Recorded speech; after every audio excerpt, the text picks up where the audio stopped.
locked up that turnpike, locked it up. It's that first inch, right, that always does it. We know that from snow. It's the first little bit of snow that makes things slippery and people are unaware and unexpecting perhaps here as it begins. All right, Minneapolis, want to take a look at you because you will also get an inch or so, maybe a couple more of snow. We've got temperatures right now very close to the freezing mark. It's actually 32 at the airport. The story here has been how mild it's been, right? We are now tied for 3 days in a row with temperatures that have not gone below 32 degrees, and we are again going to be there today. But then we get enough cold air to get some snow. And winter weather advisories are posted in southern Minnesota. Winter storm warnings actually just south of that, stretching from Iowa back into South Dakota and Nebraska. And South Dakota, it's beginning. We just are getting some snow reports in from Rapid City. It just happened in the last hour where you started with a little bit of freezing rain and now you've got snow falling. That's going to be the event underway starting right now. We'll see that spread from Nebraska and South Dakota spreading eastward throughout the day today. Here's our area of low pressure. This has been developing through the morning here.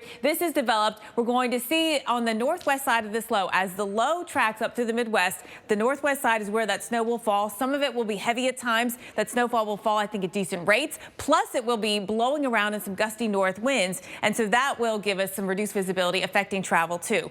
Through the day today, this is Tuesday, right through the day. Watch the snow continue to spread eastward. Things aren't moving, but the time is moving. But it will. But the snow will be moving, trust me. By tonight and by this evening, we're going to see that snow getting into southern Minnesota, into northern Iowa, and then overnight, Tuesday into Wednesday, we got Wisconsin. Wednesday night into Thursday, we'll bring in parts of northern Illinois as well. Even Chicago, you could see a few snowflakes to wrap things up here by Thursday morning. All right, to Minneapolis, a couple of inches of snow in town, hardly anything north of town, but you go south on I-35 into Iowa, and you're going to run into at least a half foot of snow, if not more than that. That will really impact travel. This at the tail end of the commute and overnight tonight. All right, exciting times here. NOAA's New Age weather satellite has just beamed back its first images of Earth from orbit, and the pictures are absolutely stunning. We've got a side-by-side here showing you the difference between an image captured by GOES 13, the old one, and the new one, GOES 16. I mean, just look at the difference in color, certainly in resolution, and there's many more products available. There's a lot to talk about here, actually, with what is about to be available to us in meteorology. So joining us now, NOAA research satellite meteorologist Tim Schmidt, joining us to talk about these new images. Tim, good morning to you. I know it's an exciting time. What have you heard? What has the response been? Well, just in one word, the word has been awe. We've been telling people for years, boy, this thing's going to be improved. It's a game changer. It's orders of magnitude improved with different attributes. But of course, when seeing those first images and seeing not just satellite meteorologists, but meteorologists, non-meteorologists, just being so excited about it, now they realize how big of a step improvement it really is. Once the satellite got into orbit, have there been any challenges, any operational challenges, any difficulties or surprises? No, I mean, you know, it's a long way from being operational. As you said, we just took our first flight images that were just released yesterday. And, you know, when I've looked at the images, they kind of look what I expected. We had some glimpses, either computer simulations before or other satellites, so we had an idea what it should look like. And I've been pleasantly surprised because it has been what we've been saying, improved and improved and improved. Is it still on track then to be operational in November, or is there a chance we might get some of the data even sooner? Yeah, there certainly be some non-operational data sooner during its extended validation period checkout.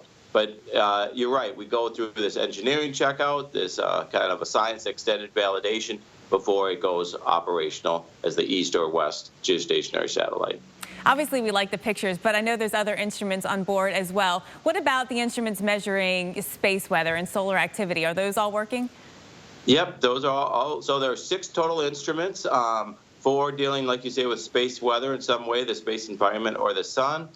2 Earth viewing instruments, the geostationary lightning mapper, which gives you total lightning using an optical scanner, and then this advanced baseline imager, or ABI, which is the next generation imager. All instruments have sent down data and all are working through their engineering checkouts before they're deemed beta and move forward. Okay. All right. Now, your tie, I've seen it before, and we can get a glimpse of it right there. So tell us about this tie you're wearing, because it's pretty special, right? Yeah, it is special. Like we say, one of a kind. I was able to go to Lockheed Martin's facility. They're the ones who built the spacecraft. So integrated all these different instruments on it. And so they let me go and see the instrument up close. Obviously, this is before launch. And then we also have we simulated the different images as well to show what the ABI images are going to look like. So I can tell you I have another type plan, which is going to be actual images. Oh, cool. And instead of the satellite before launch, it's going to be the rocket. That's so cool. Ken Torrey wants that tie, Tim. Ken Torrey wants it. How much you want for it? I think it's priceless. I think it's priceless. Tim Schmidt, Thank you so much. Appreciate it. All right, Ken Torrey, take us.